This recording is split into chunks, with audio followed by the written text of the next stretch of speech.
hope is a very powerful word in your vernacular and in the book, kind of figures right there, right?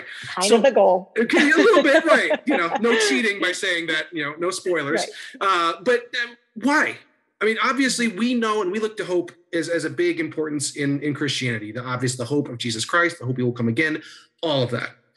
How does hope in that sense also connect to the hope of brokenness and how it can heal all of us on both, again, that spiritual connect term and the mental health term? Mm-hmm. Well, I think it has to do with the fact that hope comes in many different forms. And you're right, there's this capital H hope that is Jesus in our life. And the hope of that, I think, is best served when we define it a little bit better, which we do in the book, which is that God has healing and restoration in mind for us. And I think sometimes we get that confused with like perfection, like we're supposed to have it all together or our family should have it all together.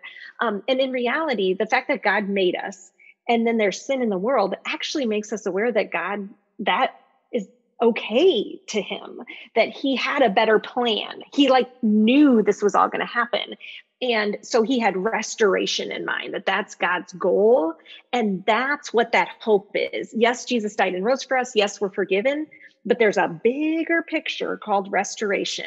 There's not something wrong with me because I'm a sinner. Instead, there's a solution, and his name is Jesus Christ. And so I think that when problems come and go, knowing that that same answer is available in many and various ways, that God has healing and restoration in mind is the hope. There's all these little hopes and little ways that God restores points us to that big way overall. And I think churches saw this in the pandemic.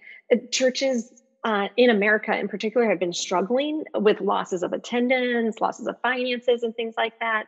And so it focused our minds and our hearts onto something else, that the gospel is real and that people are hurting and that there is work to be done in that. And I think it's a really powerful thing, that we needed hope. We needed to, look and see that we had hope available, because sometimes we just do life and we forget how much our need is met by God.